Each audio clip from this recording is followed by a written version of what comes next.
ভিডিওটা যেখান থেকে শেষ করেছিলাম সেখান থেকে শুরু করছি আজকের ভিডিওটা। আগের দিনের ভিডিওতে আমি বলেছিলাম যে মার্কেট আওয়ার্সের পরে 30 মিনিটস থেকে 1 আওয়ার বা 1.5 আওয়ার্স দিলে সব থেকে বেস্ট হয়। তো একটা জিনিস খেয়াল করবেন যে অনেকেই যারা অফিসের সাথে ট্রেডিং করছেন বা বিজনেস করছেন, মানে বিজনেসের সাথে ট্রেডিং করছেন রাদার, বা অফিসের সাথে করছেন, তারা মার্কেট আওয়ার্সের পরে 1-1.5 ঘন্টা টাইম দেবেন। এটা সবসময় হয়ে ওঠে না, সেটা অ্যাকনোলেজ করে আমি বলছি যে দেখুন, আপনি যদি 90% লোকের থেকে আলাদা রেজাল্ট চাইছেন, তখন আপনাকে কিন্তু 90% লোকের থেকে আলাদা রকম এফর্ট দিতেই হবে। তো সেটা খুব নর্মাল ব্যাপার, বলার অপেক্ষা রাখে না। তো যেখানে আপনি 1.5 ঘন্টা সময় দিচ্ছেন, সেই সময়টার মধ্যে কী করবেন সেটা একটুখানি ছোট্ট করে আপনাদের বলে দিই। প্রথমে আপনি যখন আগের ভিডিওতে আপনি শুনেছেন যে প্রথমে যখন মার্কেট ওপেন হচ্ছে, তখন আপনাদের কী হচ্ছে, 9টা 8 থেকে 9টা 15, যারা স্পেশালি নিফটিতে কাজ করছেন বা ফিক্সড স্টকে কাজ করছেন, সেখানে আপনার কী হচ্ছে, কোন স্টকে গ্যাপ আপ গ্যাপ ডাউন কতখানি হচ্ছে বা নিফটিতে গ্যাপ আপ গ্যাপ ডাউন হচ্ছে, সেটা আপনাকে ফলো করতে হচ্ছে। বড় গ্যাপ আপ বা গ্যাপ ডাউন হলে, বড়তে আমরা ডিফাইন করেছিলাম 0.5 দিয়ে, এটা কোনো ফিক্সড রেঞ্জ হয় না, 0.75 আপনি ধরতে পারেন, যেটা ওপরে আপনি বড় গ্যাপ আপ বা গ্যাপ ডাউন ধরছেন। আমি 0.5 ধরে চলি, কেননা নিফটির অ্যাভারেজ মুভ যদি দেখেন আপনারা, তাহলে মোটামুটি যদি আপনি পুরো ইয়ারকে একটা এক্সেল শিটের মধ্যে পুট করেন, আমার বানানো আছে, সেটা আমি আপনাদের দেখাতে পারি, 0.6 থেকে 0.75% মধ্যে কিন্তু বেশিরভাগ সময় মার্কেটে মানে হোল ডের মুভমেন্ট কিন্তু কমপ্লিট হয়ে যায়। তো সেখানে 0.5 মুভমেন্ট হয়ে যায় যদি অটোমেটিক গ্যাপ আপের থ্রুতে, সেখানে আমরা সেটাকে একটা কনসিডারেবল ভালো গ্যাপ আপ বলে থাকতে পারি। তারপরে মার্কেটে কিছুটা টাইম পাস করে বা রিট্রেসমেন্ট দিয়ে অনেক ট্রেডারকে একটুখানি ট্র্যাপ করার চেষ্টা করে। সেজন্য আমি বলি যে মানে ওই মোটামুটি 0.5-এর ওপরে যদি গ্যাপ ডাউন হয়, একটুখানি ওয়েট করে যাওয়া।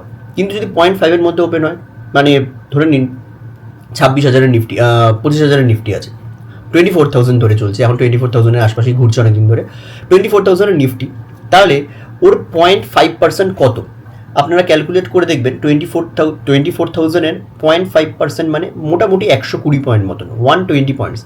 এই যে 120 পয়েন্টস আমরা বলছি, তাহলে 120 পয়েন্টসের মধ্যে যে ওপেনিংগুলো, মানে ধরে নিন 60 point, 10 point, 40 point, various points যেগুলো আছে, সেইখানে যদি ওপেন হয়, মানে মোটামুটি ধরে নিন আপনি একটা ধরলেন যে চলো ভাই আজকে ওপেন হয়েছে 70 পয়েন্ট গ্যাপ আপ বা 70 পয়েন্ট গ্যাপ ডাউন, সেক্ষেত্রে আপনি ভাবছেন যে আমার কি করা উচিত। এই প্ল্যানটা কিন্তু আপনার আগের দিন রাত্রিবেলায় মোটামুটি তৈরি করে রাখতে হবে। কীরকমভাবে? আপনি দেখবেন আমার চ্যানেলে অনেক ডেলি অ্যানালিসিস ভিডিও আছে। আমি এরপরেই ভাবছি ডেলি অ্যানালিসিস ভিডিওগুলো আনা শুরু করব, যে জন্য আপনারা আমার চ্যানেলটা ফলো করে রাখবেন অবশ্যই। আমি ডেলি অ্যানালিসিসের ভিডিওতে অবশ্যই রেকমেন্ডেশন আমরা দিতে পারি না, সিভিল রেজিস্ট্রেশন আমাদের এখনও যেহেতু হয়নি, এবং এটাও বলে রাখি আমাদের সিভিল রেজিস্ট্রেশনের কাজ কিন্তু খুব শিগগিরই শুরু হবে। রেজিস্টার্ড না হলে আমরা সেটা নিয়ে কিছু রেকমেন্ডেশন দিতে পারছি না। তো অনেকেই ওয়েট করছেন, এই ইয়ার এন্ডের মধ্যে আশা করি আপনাদের ভালো খবর দিতে পারবো। ঠিক আছে, যাই হোক, সেটা হয়ে যাওয়ার পরে আমি বলবো। তো আর ফিরে আসি সেই কথাটা বলছিলাম, সেটা হলো আমি ডেলি অ্যানালিসিস ভিডিওতে বলে দেবো যে আপনাদের আমার ক্ষেত্রে আমি কোন কোন লেভেলগুলো ইম্পর্টেন্ট হিসাবে দেখছি পরের দিন, উইথ ছোটো করে লজিকটাও বলার চেষ্টা করব। ঠিক আছে, কেননা ডিটেলসে লজিকগুলো বলার মতন অতখানি ডেলি অ্যানালিসিস ভিডিও বানালে 30 মিনিট করে একদিন ভিডিও হবে, অতখানি টাইম অ্যাভেলেবেল আমার কাছেও নেই, এবং আপনারা অত বড় ভিডিও দেখবেন না। যাই হোক, তো আমি যতদিন না বানানো শুরু করছি, আপনারা কী করতে পারেন, রাত্রিবেলায় বসে নিফটির এবং ব্যাঙ্ক নিফটি যেটাতে আপনি ট্রেড করেন, যদি নিফটি ট্রেড করেন, তাহলে আপনি নিফটিতে কিছু লেভেলস ড্র করতে পারেন। কীভাবে ড্র করবেন? যদি আপনি সাপোর্ট রেজিস্ট্যান্স থেকে কাজ করেন, সিম্পল সাপোর্ট রেজিস্ট্যান্স আপনি ড্র করতে পারেন, কোনো অসুবিধা নেই তাতে। যে সাপোর্ট রেজিস্ট্যান্স কাজ করে না, এখন তো SMC, order block, fair value gap কাজ করে, কোনো অসুবিধা নেই, আপনি সাপোর্ট রেজিস্ট্যান্স ড্র করেও কাজ করতে পারেন। এগুলো জাস্ট আপনাদের একটুখানি মানে কঠিন টার্ম দিয়ে একটুখানি অনেক সময় ক্রিয়েটাররা চেষ্টা করে একটুখানি মানে চাপে ফেলার, কিন্তু হ্যাঁ, ওইভাবেও কাজ করা যায়, তারও প্রপার রুলস আছে। এসএমসি দিয়েও কাজ করা যায়, এসএল হান্টিং দিয়েও কাজ করা যায়, সেগুলোতে অবশ্যই অ্যাকিউরেসি বাড়ে, কিন্তু সাপোর্ট রেজিস্ট্যান্স দিয়ে যে একদম কাজ হয় না। একদম যে মার্কেট ডাইনামিক্স পুরোপুরি বদলে গেছে, রোজ যে ট্রেড নিলেই আপনার লস হচ্ছে সেটাও নয়।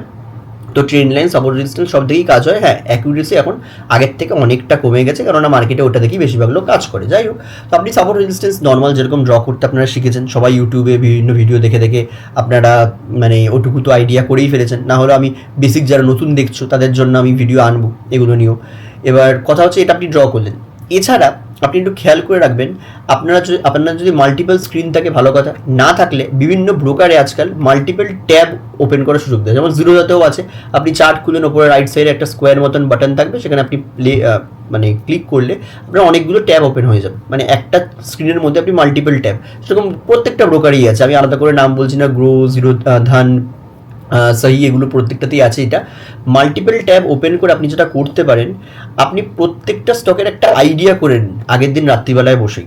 এটা আপনার পরের দিন সকালে কাজ করতে হেল্প করবে, যে মোটামুটি মার্কেটের যারা হেভি ওয়েট স্টক, যেমন আইটির মধ্যে টিসিএস, ইনফোসিস, ব্যাঙ্কিংয়ের মধ্যে এইচডিএফসি, আইসিআইসিআই, এসবিআই, এদিকে রিলায়েন্স, এদিকে কিছু আরও ওয়েটেজ, হাই ওয়েটেজ স্টক যেগুলো আছে, এইচইউএল থেকে শুরু করে আরও যেগুলো আছে, সেগুলোর রেট চেঞ্জ হয়েছে এখন যদিও। যাই হোক, এইগুলো মোটামুটি আপনি কি করলেন, দেখে রাখলেন মোটামুটি সেন্টিমেন্ট কী আছে, যে আগের দিনের ক্লোজিংটা কেমন হয়েছে, যে হ্যাঁ সব কটা স্টকে কি ওপরে গিয়ে ভীষণ রিজেকশন নিয়ে নিচে এসে ক্লোজ দিয়েছে, নাকি দিনের শেষে রিজেকশন নিয়ে ওপরে গিয়ে ক্লোজ দিয়েছে, মানে তলা থেকে রিজেকশন খেয়ে।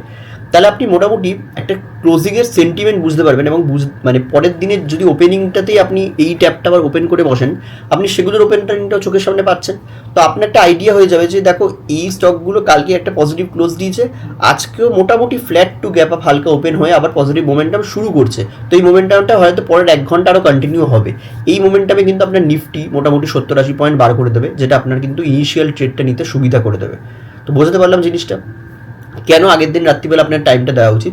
1-1.5 ঘন্টা বলেছে কারণ নতুনদের পক্ষে ওই টাইমটা লাগে। যারা একটুখানি প্রো হয়ে গেছেন, হালকা প্রো, সেমি প্রো বলা যেতে পারে, সেই সেমি প্রোদের কিন্তু 15 মিনিট ম্যাক্সিমাম টাইম লাগবে এই জিনিসটা করতে, যে নিফটির লেভেলস ড্র করলাম এবং ওই কনস্টিটিউয়েন্ট যে মেন হাইওয়েট স্টক যেগুলো, সেগুলো লেভেলস ড্র করলাম। এছাড়াও একটা অ্যাডভান্সড মেথোডোলজি হয়, সেটা আপনারা কতখানি পারবেন এখন এই মোমেন্টে জানি না, কেননা আমি এখন স্ক্রিন শো করে শেখাচ্ছি না। লং ভিডিও যেগুলো আমি আনি আর কি, মানে এই ফরম্যাটে নয়, যেগুলো মানে ল্যান্ডস্কেপ ফরম্যাটে করে আমি স্ক্রিন শেয়ার করে বোঝাই, সেগুলোতে আমি এক্সপ্লেন করব। সেখানে হলো যেই ক্লোজেস্ট যে অপশন স্ট্রাইক প্রাইসগুলো আছে, ধরে নিন মার্কেট ক্লোজ দিয়েছে 23,900, ক্লোজেস্ট অপশন স্ট্রাইক প্রাইস যেগুলো আছে ধরে নিন 24,000, বা ধরে নিন 24,200 ক্লোজ দিলে ওপর সাইডে 24,500, নিচের সাইডে 24,000, এইগুলোতে আগের দিনের অপশন রাইটিং কতখানি হয়েছে এবং সেগুলোর প্রিমিয়াম কীরকমভাবে বিহেভ করছে, এটার ওপর বেস করেও কিন্তু ভেরিয়াস লেভেলস ড্র করা যায়।